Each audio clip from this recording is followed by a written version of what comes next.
Hey guys! Today I want to show you how to make the magic iris card mechanism without the need of any special dies. So we start out with a sheet of heavyweight cardstock and punch out 5 equal-sized circles. My circle punch is 3 inches or 7.6 centimeters wide, but in this case size doesn't really matter. Don't worry if you don't have any circle punch, you can just as well draw 5 circles and cut them out by hand. Once we have all 5 circles, we need to find the center in one of them. To find the center, I like to punch out an additional circle from scrap paper, fold it twice in the middle and find the center where the creases intersect. Then I layer my scrap circle over my cardstock circle and poke a tiny dot with a needle to mark the center on my cardstock circle.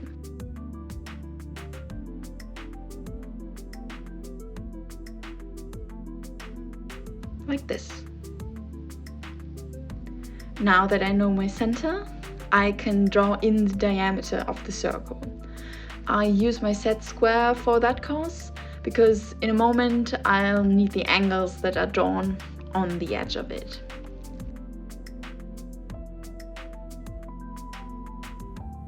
Because what we want to do now is to divide the circle into 3 equal parts.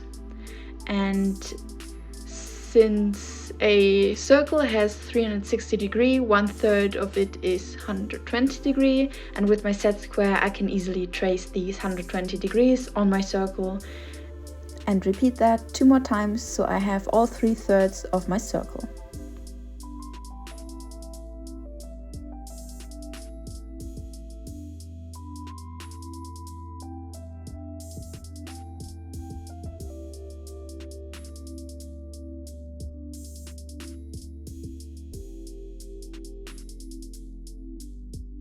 Now that the circle is divided into thirds, we can make a ring out of this and all of our other circles.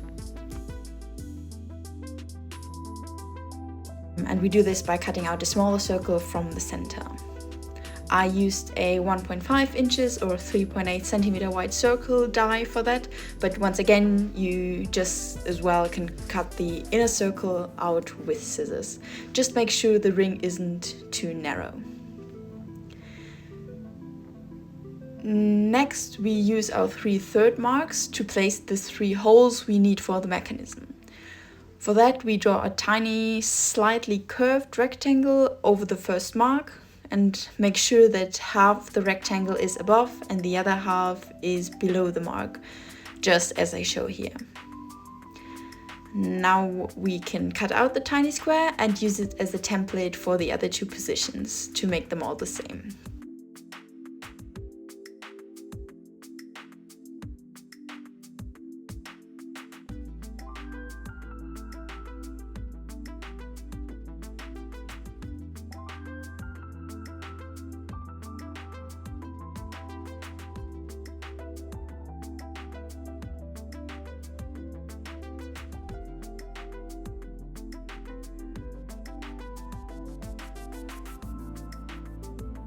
Once we've traced the other 2 squares on our ring, we can cut those out as well, and then the key element of our mechanism is ready.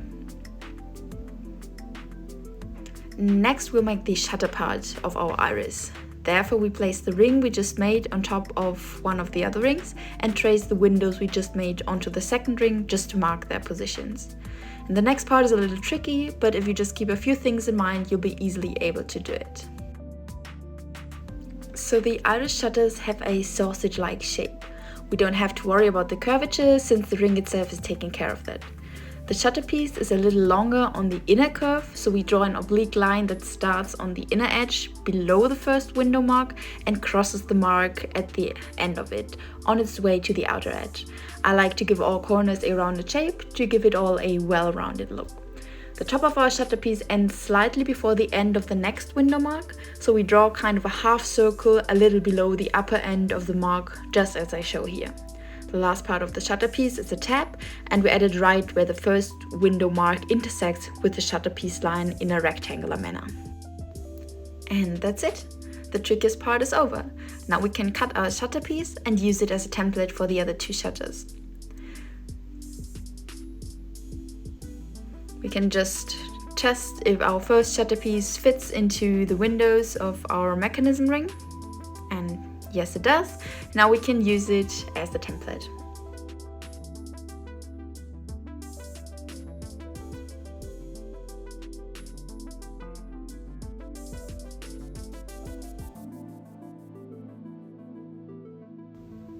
We'll get 2 sausage or shutter pieces out of one ring, but for the third one we'll need an extra ring.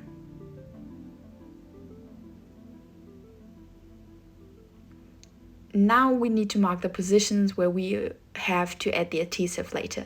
If you imagine the end of the shutter piece as a whole circle, the position of your mark should be where the center of the circle would be.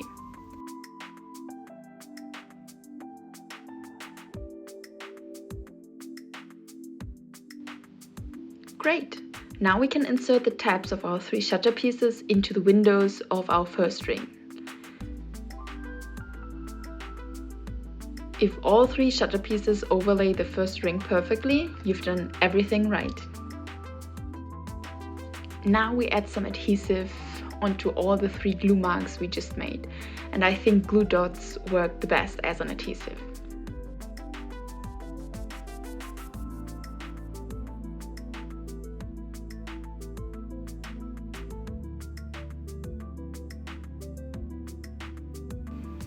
Then carefully place another ring on top of the whole construction and make sure that the ring perfectly aligns with the other rings.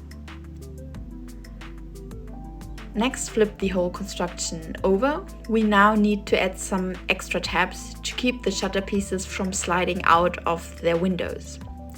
To do so, just cut some tiny paper strips from some scrap cardstock. I used the leftover ring piece from the last shutter piece.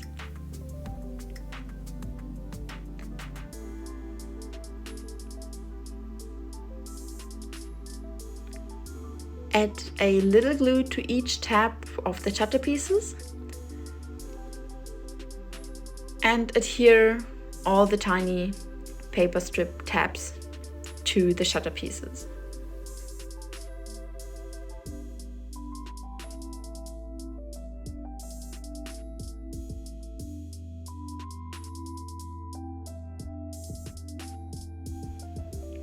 Don't worry if they stick out of the ring, we'll deal with that later.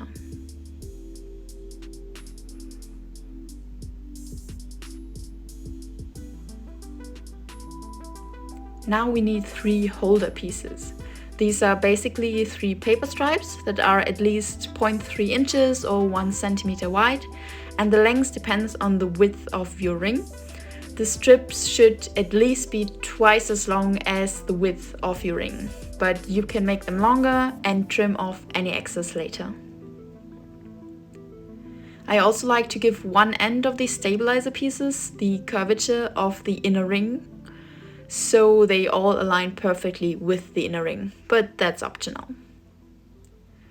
To adhere the stabilizers, draw 3 straight glue lines on the back of your ring construction, each opposite to one of the windows, and then add 1 stabilizer to each glue line.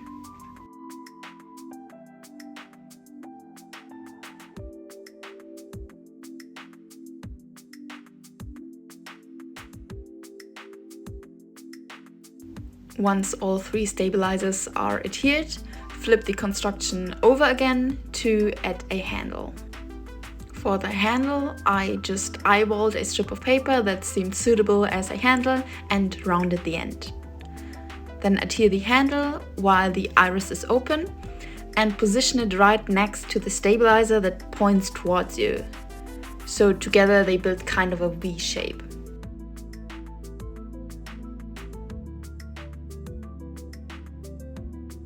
Now place a last circle on top of the whole construction. Just lay it down, we don't need to use any glue here.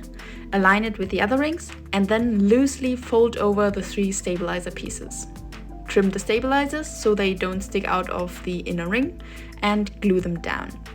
It's important to make sure that the stabilizers don't hug the ring too tight, otherwise the iris has no room to move.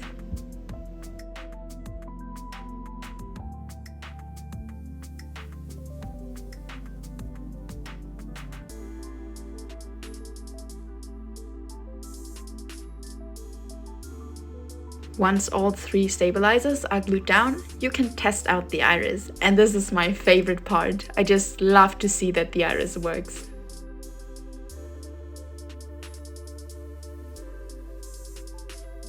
Look at this, isn't it amazing? I just love this mechanism.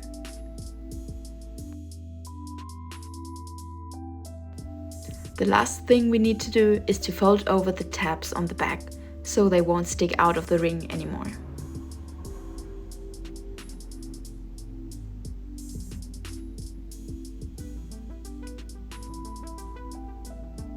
And once we've done that, we can adhere our iris to our card front.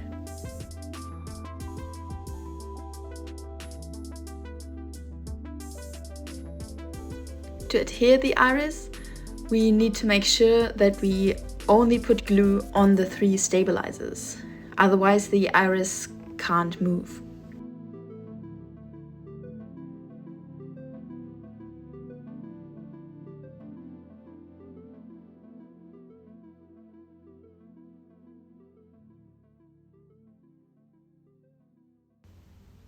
And that's it! We made card magic happen! Thank you so much for watching. If you liked the video, subscribe to my channel so you won't miss any more tutorials. Have a nice crafty day!